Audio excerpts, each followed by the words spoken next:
চলে এসেছি বন্ধুরা জলপাইগুড়ি রাজবাড়ির সিংহদুয়ার তোমরা দেখতে পাচ্ছ। তো চলো আমরা ঢোকার চেষ্টা করছি। যদিও রাজবাড়ি সাধারণের জন্য প্রবেশ নিষিদ্ধ, তবুও পাশ থেকে দেখে নেওয়া যেতেই পারে। এই হচ্ছে রাজবাড়ির সিংহদুয়ার। তো আমরা রাজবাড়িতে প্রবেশ করব। অ্যাকচুয়ালি রাজবাড়ির ভিতরে তো প্রবেশ করা যায় না, প্যালেসের ভিতরে। তো যতটা হোক, যতটা সম্ভব আমি তোমাদেরকে এই গুরুত্বপূর্ণ ইনফরমেশন দিতে থাকি রাজবাড়িতে প্রবেশ করা সম্পর্কে। দেখো, গুটি গুটি পায়ে আমরা হাঁটতে হাঁটতে পৌঁছে যাচ্ছি রাজবাড়ির আর এক গেটের সামনে। অ্যাকচুয়ালি সেই দিনও আর নেই, সেই রাজাও আর নেই, কিন্তু রাজবাড়ি সযত্নে বর্তমান। এই হচ্ছে সেই জলপাইগুড়ি রাজবাড়ির গেট, দেখতে পাচ্ছ। প্যালেসটা সম্পূর্ণ দুধ স্বচ্ছ কালার, একদম দুধ সাদা কালার, কিন্তু প্রবেশ নিষেধ।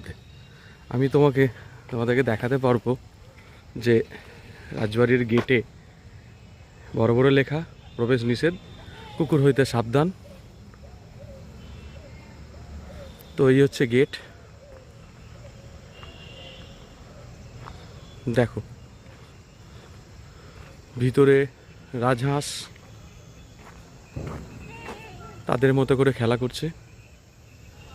পেছনের বিল্ডিংটা ভগ্নপ্রায়, দেখো।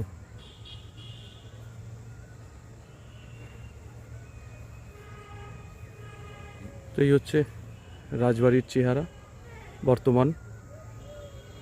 তো ঠিক আছে, চলো ভিতরে যখন ঢোকা যাবে না, আর তো কিছু করার নেই। তা নাহলে পরে ভিতরে ইনফরমেশনটাও দিতে পারতাম। এখানে একটা দুর্গা মায়ের পুজো হয়, জলপাইগুড়ি বৈকুণ্ঠপুর রাজবাড়ি এস্টেট, জলপাইগুড়ি রাজবাড়ি।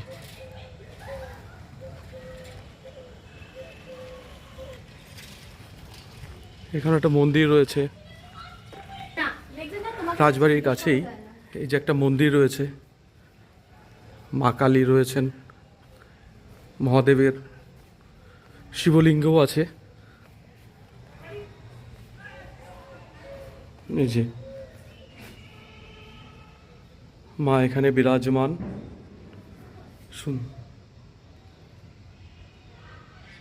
সযত্নে মা এখানে বিরাজিতা।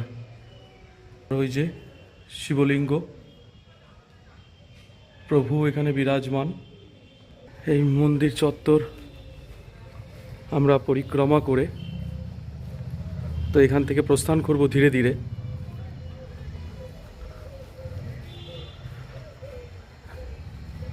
পাশেই দুর্গা মন্দির।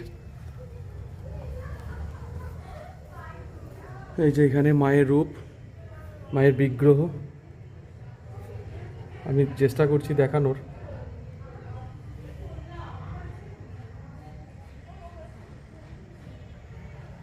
তো ঠিক আছে, চলো আমরা ধীরে ধীরে প্রস্থান করি এখান থেকে, মাকে প্রণাম জানিয়ে।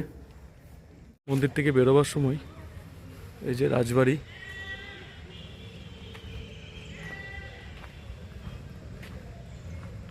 তো ঠিক আছে, চলো আজকের মতো এই ভিডিওটা এখানেই শেষ করি।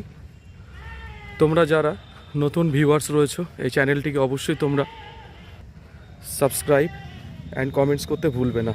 অবশ্যই তোমরা কমেন্টস করবে এবং সাবস্ক্রিপশন অবশ্যই করে নেবে, যাতে করে নর্থ বেঙ্গল সম্পর্কিত সমস্ত গুরুত্বপূর্ণ তথ্য এরপরে আমি যত ভিডিও বানাতে থাকবো সবার আগে যেন তোমাদের কাছে পৌঁছে যায়। আর সত্যি কথা বলতে, তোমাদের সাবস্ক্রিপশন, ছোট্ট ছোট্ট কিছু লাইক, এগুলো কিন্তু আমাদের ইউটিউবারদের কাছে একটা অক্সিজেনের মতো, যা আমাদেরকে পরবর্তীকালে আরও নতুন নতুন ভিডিও বানাতে মোটিভেট করবে। তো ঠিক আছে, চলো আর বেশি কথা না বাড়িয়ে ভিডিওটা এখানেই সমাপ্ত করছি। জয় হিন্দ, বন্দে মাতরম, টাটা বন্ধুরা।